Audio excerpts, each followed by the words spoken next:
CC with WIB Magazine, and I got my co-host on the line, Mickey Monday. How are you today on this Happy Tuesday? I'm doing pretty good, CC. How about yourself? I'm doing good today. Awesome. Well, we have a special guest on the line. We have my friend, my homie. I've been knowing him for a while now. We have Mark Payne on the line with us today. How are you? I'm good. What's up? What's going on with you guys? I'm good. I'm good on this end. It's a rainy day over here in the A. Yeah, I'm having a good time over here too. So that's what's up. That's what's up. Well, Mark, tell everybody who you are, where you from, what you do. Well, you know, Motown Big Ten Records, that's where it started. Michael Bivins, New Edition, traveling, touring with the guys, working with Ricky Bell, etc. So I pretty much come from the New Edition camp. Of course, you know, the video East Coast Family from back in the early 90s. Continuously still doing my thing, you know what I mean? Still working with independent artists and still doing my thing as an independent artist as well. So pretty much that's, you know, that's my background. That's where I come from, you know? Okay. So how has the industry been to you so far? I mean, I know you got this new single coming out. Tell us about the single. Yeah, well, I got this new, it's actually out right now. It's called Blowing Your Mind. I've noticed how the industry changed when it came to the genre of music, when it came to how people listen to music and the style of music that they listen to. And so because I'm so authentic hip hop, like I'm trying to keep the sound authentic as a hip hop artist. You know what I mean? Like there's so many people that say that the original sound of hip hop doesn't exist anymore. So being that people still listen to what I do and how I spit my bars, I decided to just keep the music 100% authentic, real hip hop. You know what I'm saying? And then I wanted people to understand that music or talent isn't an age-based thing. It's really based off your talent. You know what I'm saying? Really how you can get people to hear your music, how you can make them feel. So I was like, I want to kind of just put something out there to make people understand that I'm still just as talented as I was when I first started a few years ago. You know what I'm saying? So I wanted to put that buzz in their ear like, yo, I could still blow your mind with my words. You know what I mean? So I put that song out recently called Blowing Your Mind. It's on Spotify right now and all like other digital, you know, outlets and stuff like that. You can find it there as well. Awesome, man. Congratulations. Sir. So for the younger audience or, you know, someone like myself who was born in the 90s and, you know, grew up listening to early 90s rap, like, can you kind of give us or give the viewers a little more detail on what that One for All for One situation was and how you ended up being a part of that? Okay, so what happened was I ended up being a part of it because as a music producer, I hung out with all the people that were in the business that hung out with Jam Master Jay. You remember Jam Master Jay from Run DMC? Yep. Yes. So I hung out with one of his proteges. His name was Finesse. And Finesse was my mentor, right? So Finesse kind of more or less gave me how to format my music. You know, I was a producer, but I was just going crazy with everything, right? So he was kind of more or less my mentor and was teaching me the format of music, the format of hip hop, how to put things together. But what I didn't know was that he was already in the business working with a lot of big heavy hitters in the business.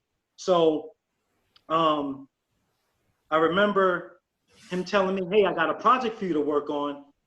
We going to California.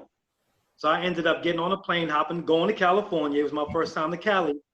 And then I'm in the studio with Michael Bivins. I'm like, oh, sweat. You know what I'm saying? Like, wow, this is big. You know what I mean? So right at that time, Mike was working on an idea, something to like Motown when they did We Are the World. So he wanted to put a whole collaboration of artists together, including Boyz II Men, because they were the biggest artists in that time frame, right?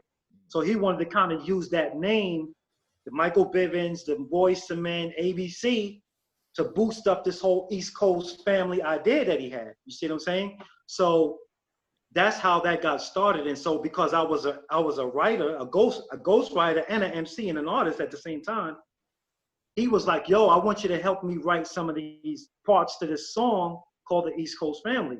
So I ended up being a ghostwriter on the song as well. You know what I'm saying?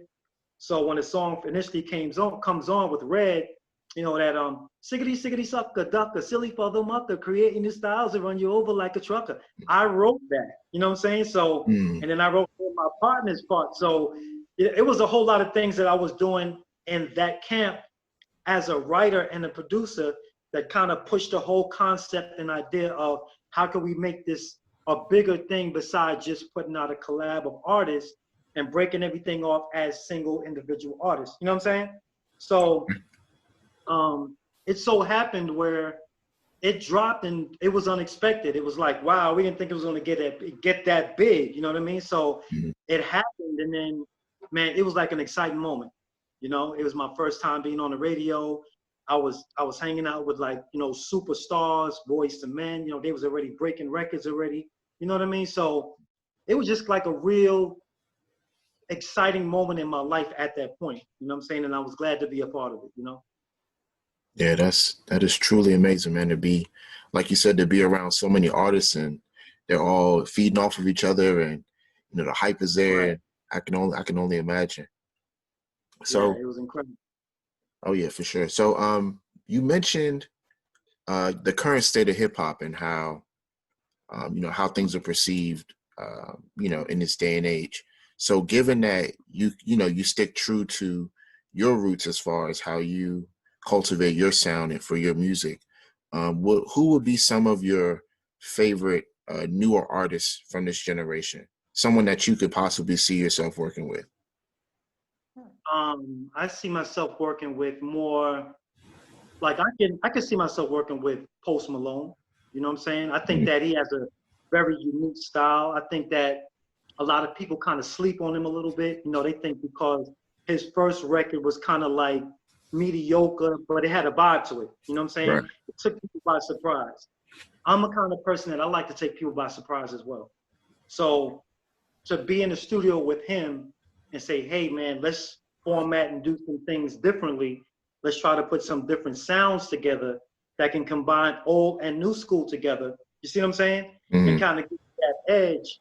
He'd be the person that I can kind of get with because he looks like he listens to what's going on and he pays attention to the trends and kind of, you know what I'm saying? Kind of keeps himself right in that gap. You feel me? Right, right.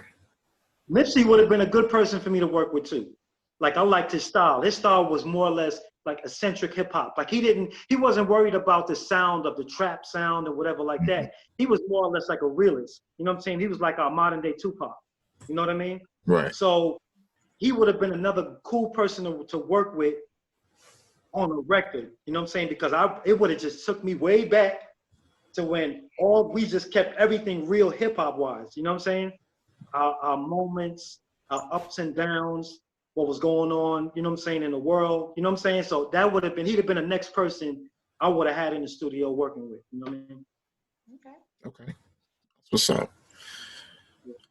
Mark, what is one of your biggest challenges being a producer and an artist? And how do they mix together? Okay, so my biggest challenge I would say about being a producer and an artist is that you never know what you're going to get when you put your stuff out. You know what I mean? You're your own critic and you're your hardest critic. So as a producer, you know, you can put stuff out and people can say, oh, that's fire, that's dope. But then as an artist, people are more critical as to what you say and how you do it. You know what I mean? So it's not like just they heard a beat, you know what I'm saying? They're listening to every specific little word that's coming out of your mouth. And then you have artists that are so creative in how they put their words together. You know what I'm saying? They're your really biggest individuals that give you the most feedback. So the things that go on in your mind as an artist is, am I keeping up with what they're listening to, what they're adapting to, and what they feel in their spirit, you know what I'm saying, as being a dope artist or a dope lyricist. So that's the difference. I can make a beat, I can make something simple, right? And they could be like, oh, that's hot. but then I could say something that could be corny and they'd be like, oh, I don't like what he's saying. That's corny. The beat's hot, but he's corny. So that's the biggest challenge when it comes to being an artist and producer. You know what I mean? Okay. So what has been one of your biggest accomplishments or memories you had so far in both worlds, being a producer and an artist? Okay, so I think that one of my recent accomplishments that was big for me was when I worked with Ricky Bell and his wife, Amy Correa Bell. Mm-hmm. I did a remix for them called Gold. It was actually for Puerto Rico, after the hurricane and the hurricane tore everything up in Puerto Rico. They had put this song called Gold together as a charitable song that kind of, build some money up for Puerto Rico to rebuild it. So I kind of like was listening to the song and I was like, this song could have a hip hop edge to it because Ricky has a hip hop fan base, you know what I'm saying? And because I know Ricky, I'm like, yo, listen to this song. I got something that's dope. I think that this remix would be something hot for you. And he liked it. So that was a big moment for me. For him to say, yo, I like the vibe and I like what you did to it was a big accomplishment for me recently. You know what I'm saying? Recently. In the past, my biggest accomplishment was working on the Quincy Jones project. You know what I'm saying? Where I had every artist from Warner Brother Records on one track that I co-produced.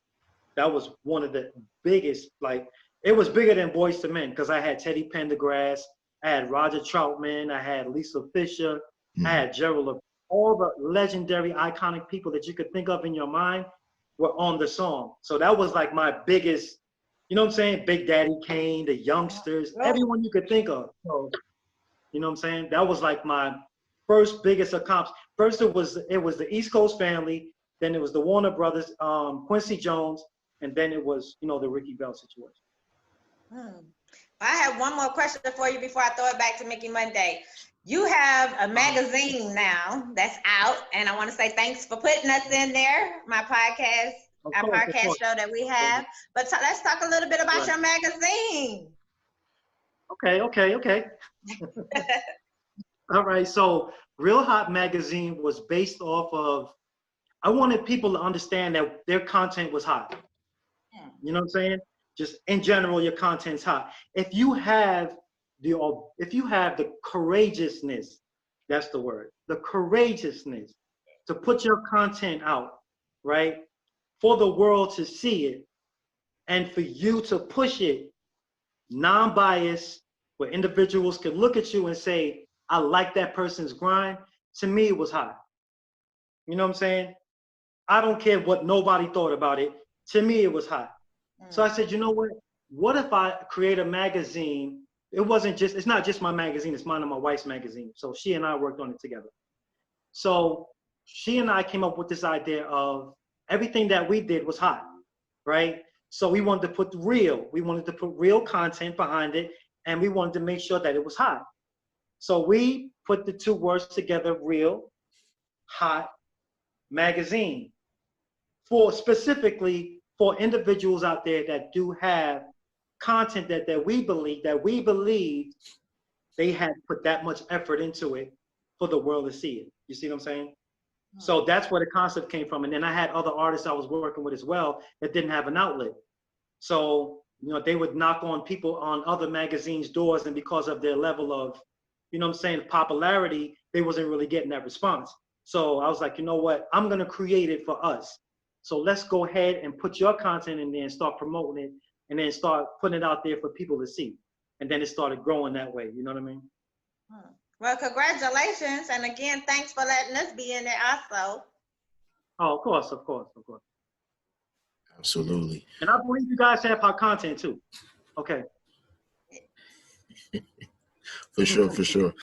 But yeah, so I wanted to ask you, Mark, since like you said, you really all about hip hop. What, aside from that, what drives your passion behind your music? Like, who do you do it for? What do you do it for at the end of the day, after it's all said and done? I do it to motivate other individuals. I have people that have came up under me, people that I have personal relationships with. My boy Novel, Ed Dominate. I have other people that I've taught in the business as well. and I feel like they look up to me. You know what I'm saying? Like they need somebody to keep them motivated. You know what I mean? Or somebody to keep pushing them and not giving up. And of course, the fans, of course, motivate me as well. Like I have individuals, 18 and younger who inbox me and they say, yo, man, I really like how you push yourself. You push me. Like I've been following your career all this time. And it's like the more content you push out, it just gives me more hope that I can continue to be more, you know what I'm saying? Mm-hmm. Just to keep up with my grind, you know what I mean? Then I have my uncle, my nephews that told me, man, anybody that follows you can see how hard you go. You know what I mean? They gotta respect you. Any person's gotta respect you for you going this long and still going that hard. So when you hear comments like that, they kind of almost are tearjerkers. You know what I'm saying?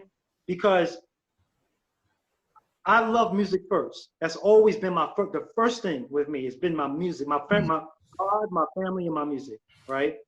So it's like, if you give up, I feel like I'm giving up on them. And I feel like they're gonna give up. And I don't want them to give up. You know what I mean? Nice. So those individuals drive me every day when I wake up and I say, you know what? I know they waiting for that next song to come out. Now I know they waiting for this next Saturday to come out. You know what I'm saying? So it just motivates me even more. And then they reach out to me and then they say, yo, Mark, man, I see you still doing your thing. And I'm like, yeah, man, I'm not gonna give up until I stop breathing. You know what I'm saying? So when you get that feedback from individuals like that, you know what I'm saying? Your proteges and people that respect you, even on a younger level. We ain't talking about people, up in the late 40s and 50s. We talking about people in the young 30s and 20s. You know what I'm saying? Making statements like that, it's like, wow, okay, I got to keep going. I got to sharpen my ears up even more to keep going and, motivate them with some other hot stuff. You feel me? Absolutely. Yeah, definitely. Mm-hmm. Excuse me. So you said before, you work with so many artists, and you've been involved in so much in the music industry for as long as you have. Can you share any positive or like funny stories that you have, or just, being in the industry, maybe you working with someone and something happened, or at an event, something crazy might have popped off? Oh yeah. So one time I was at a concert with Mike. We was watching Boyz II Men at the concert. No one knew he was there. So we went to where the sound check man was at. So we were all standing there. It was me, my partner, Finesse, and Mike. And of course, you got all the security around you. And I was young in the game, so I didn't really understand why they needed security. You know what I mean? So I'm standing there at the booth with the sound check man. And at the end of the concert, we get off the stage, we get off the platform with the sound check man, and we get bum rushed. So we ended up having to go through the backstage area, thinking that nobody was going to be in the backstage area, right? The little ramp coming up through the back of the stadium. Yeah. So we coming up the back of the ramp, and people are hanging over the side of the ramp, looking down in the ramp. You know what I'm saying? So we come up the ramp, and everybody start coming around the ramp area, coming down the ramp towards us, right? Yeah. So here comes some horses out of nowhere. About 2 sets of horses come out of nowhere. Wow, horses. With policemen on top of them. Mm. And they telling us to run under the horse. So we run under the horse so the van parked right next to where the horses was at, right? We run under the horse and hop in the van. So we think we safe from that point on. What about everybody started jumping on the van and grabbing onto the van and was shaking the van as we was moving? Oh, wow. That's crazy. Really? I was like, the horses should have been enough. You know what I'm saying? Right. Y'all to grab onto the van, it's like, are you serious? You can't be serious. You know what I'm saying? That was a crazy part of my life. I thought we was gonna get bum rushed for real. Then I was on tour with New Edition on the Home Again tour when Bobby Brown came back to the group. Okay. And I remember when Whitney Houston was let off the bus in the middle of the night. Y'all remember that? No, I don't. He got into it or something like that, right? Yeah, he got into an argument with Whitney. Yeah. And in the story, on the BET story, it wasn't what they said it was. Right. Right. It was in the middle of the night, in the pitch black of the night.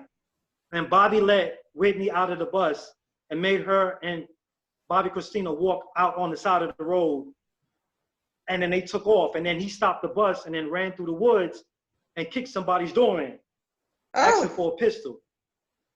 Yeah, so it was so many crazy things that we went through. I mean, I've been through some really crazy, horrific things too, but yeah, you know, as the most craziest thing to me was that time of Whitney. You know, she's a celebrity. She one of the biggest iconic celebrities in the world. You know, walking on the side of the road in the pitch black. You know what I mean? Wow. And then, you know, the horses coming out of nowhere, like a young kid just coming into business and seeing horses. I'm like, yo, why is, you know what I'm saying? Why is these horses here? You know what I mean? So, you know. Yeah, that was pretty bad. I know, that's crazy. That's crazy. Yeah. But Mark, let me ask you a question. What's your goal? What's your biggest goal you're trying to do right now? So my biggest goal is to continuously put out music on my own. Still let the world know that we still exist. A lot of people still question who we are, where we are, right? From back in the day, from back in Bib 10 days. So I'm here to let you know I still exist. I'm still alive. I'm still Mark from Mark Finesse. I'm still Mark from the East Coast family. You know what I'm saying? So I'm still putting out music. So if you want to know where I'm at, if you want to find me, here I am. You know what I'm saying? I'm not responsible for what everybody else is doing in the East Coast family. I'm only responsible for myself. If they reach out to me and say, yo, we looking for help, I'm always there. You know what I'm saying? But my ultimate goal is to let the world know, hey, Mark is still here. You know what I'm saying? I'm still putting out good content. I'm still respected by my peers in the music business, those that know me. If you look up and down New Edition's walls, you know what I'm saying? You look at Mike's content, you can still see where we're still recognized even in 2020. So my goal is still to put out my content, still give you good music, and still help as many people as I can if it's feasible to help them. You know what I'm saying? You can't help everybody, but you know what I'm saying? You help as many people as you can. You teach, you mentor, and you keep going. You feel me? Gotcha. I got one more question before I get to Mickey Monday, and then we're gonna do trivia. What, you as a serious person, and every time I look at you, I see this seriousness in you. So tell me one fun fact about yourself. Okay, so I actually like to laugh. I'm a very giggly person. I like to joke around, and I'm real messy. So that's your fun fact, that you're real messy. I'm super messy. Like, if you give me the chance to be messy, I will be messy. You know what I mean? But everybody, I'm a very cheerful person. I like to laugh. You know what I mean? So you could show me anything funny and I laugh at it. I don't care if it's corny. If I think it's funny, I'm gonna laugh at it. You know what I mean? And I think that people don't know that about me because of like how you see Ice Cube and you look at him and you're like, why are you always looking mean and crazy all the time? Like, does he ever laugh? But Ice Cube really does like to have a good time, and he's a comedian. You know what I'm saying? So I like to be around people that are funny. You know what I'm saying? And I like to laugh. My spirit is cheerful. So that's one thing that you will get to know about me. You know, once you get to know me. Okay. Yeah. Nice. Yeah, I'm often the same way too. People look at me and think I always have like a serious expression on my face. But like the moment someone opens up and starts talking to you, they see that, you know, you're a very like cheerful, you know what I'm saying, pleasant person. Right. So I feel you on that one. Right. I was gonna say, after everything is all said and done, man, you know, you've gotten this far, you have so many accomplishments and you still have so far to go. What advice would you have for those who are interested in being a part of the music industry, or, you know, want to pursue their dreams and becoming a recording artist or a music producer? You know, what advice would you give to them? That's a really good question. I appreciate that question as well. First thing you got to do is you got to know yourself as an artist. You know what I'm saying? You got to know who you are. You can't just jump out there and try to be an artist when you have no direction. You know what I'm saying? You got to have a direction. You got to have critical criticism. Everyone around you has got to be honest with you. They can't lie to you. You know what I'm saying? If they think you got it, you got it. They got to be 100% with you on that. If you ain't got it, they got to tell you that. They got to be honest with you 100% on that. Everybody can't be a rapper. Everybody can't be a singer. Everybody can't, you know what I'm saying, be in this business. So that's the first thing you got to understand about yourself as an artist. You know what I'm saying?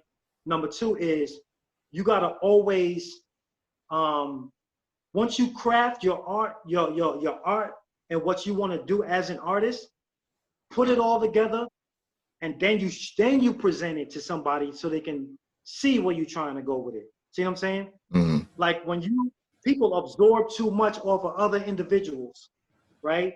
And that's when you start seeing that lazy side of an artist come out, because they're looking for too much from somebody that's already there, right? Without doing all the work.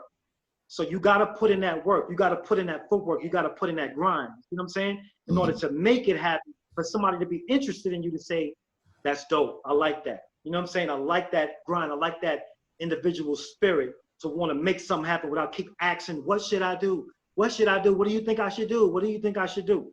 That's why I'm saying figure yourself out as an artist first. You know what I'm saying? Mm-hmm. Then number 3, if you pursue somebody working with you as a manager, you have to listen. You have to pay attention. You have to follow instructions. You know what I'm saying? Some people believe that they're following instructions by only doing 50% of their job. You know what I'm saying? This business takes 100% and then some. So when somebody tells you, hey, this is what you have to do continuously to keep your fans engaged, you know what I'm saying? And you're only doing it at 25%, you are to blame, not the person working with you or trying to help you get there. You know what I'm saying? So as an artist, you have to understand that respect first. You got to respect the person working with you because of the time put in. Number two, from the first is really, you got to know yourself as an artist, right? Respect yourself as an artist and listen to the people that know how to get you there. You know what I'm saying? Okay. Perfect. Okay. I hope everybody that's watching this will take notes, man, because you're practically a legend in the game, man. Being in there for so long, you just giving out knowledge for free. So I hope everyone that's watching this is paying attention. I appreciate you, my man. Yes, you had to get that exclusive to the CC. Right? You had any other questions before we did trivia? Oh, I'm not. I mean, man, my man Mark went through them. He was solid with the answers, so I got everything. I got everything I need. Appreciate that. Well, Mark, before we go to our trivia, do you have any other projects that you're working on for this year, next year? Pretty much. Me and my wife are working on some other things we really don't want to talk about right now. Okay. We just want to do it. You know what I'm saying? And then once it's out, then we'll make sure that you guys get an exclusive as to what's going to happen next for us. Look out for Real Hot Records. Of course, that's my record label that I work with myself personally. I created it myself. So I've been putting music out on Real Hot Records as well. But you also can find me on social media. You can find me at The Real Mark Payne on Facebook, The Real Mark Payne on Instagram, The Real Mark Payne on Twitter. So I've tried to keep most of my usernames the same. YouTube, The Real Mark Payne. So wherever you want to, if you're trying to find me, you can find me at those social media channels. Okay. Okay. Well, we got 2 trivia questions for you. You ready? Yeah, I'm ready. Okay. Mickey Monday, you want to go first, or you want me to go first? Sure, I can go first. It's no problem. Okay. All right, go ahead.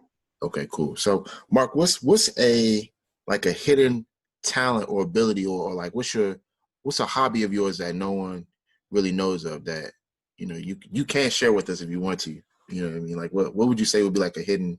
Let's just go with that. What do you say would be a hidden talent or ability that you had? I'm gonna do it for you right now. I'm not even gonna talk about it. I'm just gonna do it for you. All right? Okay. You ready? Yeah. You ready? We ready. Here you go. Okay. Here we go. Look.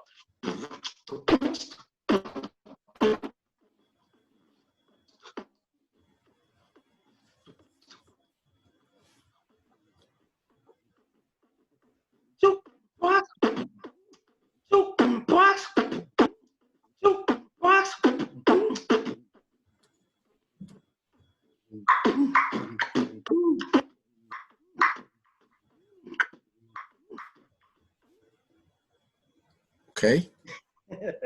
You kind of went in and Nobody out. knows I'm a beatbox. Look at the man of many Nobody knows I'm a beatbox.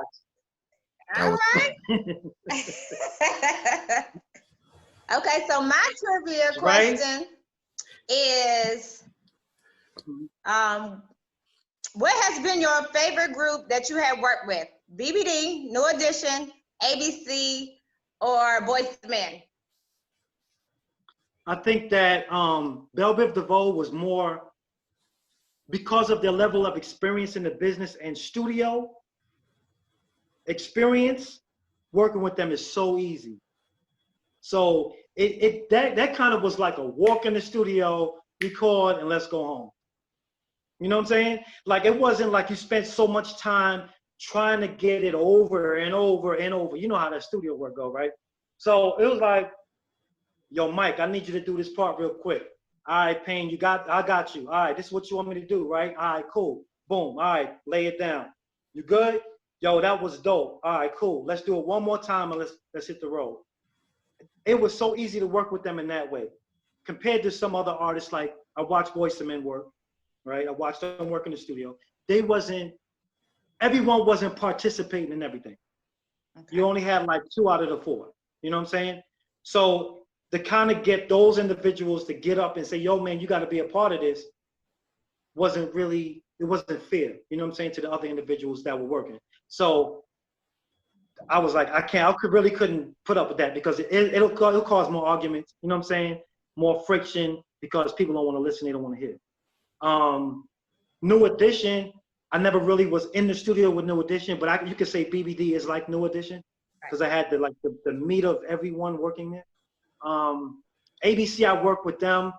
It was kind of tough because they were kids at the time, and you had only a few that was serious. The rest of them was like just real playful. They like to run around the studio and stuff like that. So I would say that BBD was more professional, more easier to just walk into the studio and do the work and then get everything over with and then be done with it. You know what I mean?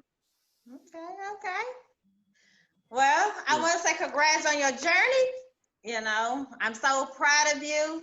Keep grinding. Thanks for interviewing with us today. Thank you. I appreciate you guys too as well. I really do. Like, I really appreciate you guys grinding, what you guys doing in Atlanta, by keeping all the artists attentive, you know what I mean? Giving them an outlet to come to you, interview, have their world exposed, you know, through Atlanta eyes, you know what I mean? A lot of people aren't only watching from the world outside of Atlanta, you know what I'm saying? So just to kind of keep it in the community of Atlanta, Georgia, you know what I'm saying? And giving those individuals that opportunity to keep the eyes on them is a really, really dope situation that you guys have made out there, and big up to you guys as well, okay? Well, thank you. But Mickey Monday is in the DMV area, so. Yeah. Right. All over the place. Yeah, but I want to hear some more beatbox. You want me to end it with a beatbox? Yes. Okay, ready? You ready? Here we go. Yeah. Here we go. Lottie, Lottie. But you know what? I'm gonna do a record like that too. I'm gonna do my next song, doing the beatbox, and you guys are gonna be the first ones to get it once I'm finished. Okay? Awesome. Cool. I'm looking forward to that. Yeah. Okay, all right. I appreciate you guys though. Like, really, really do appreciate you guys having me on your show today and interviewing me and getting to be a part of my world. I'm definitely gonna stay in contact with you too, Mike. If you look me up on the real Mark Payne on Instagram and follow me, and I'll follow you right back. All right? Okay, most definitely. Well, thanks, Mark. It was awesome talking to you. I appreciate it. You have a happy Tuesday. Make sure you wear your mask. Be safe. Yeah. Okay. All right. You guys have a good one. All right. Thanks, man. You too. All right. Peace.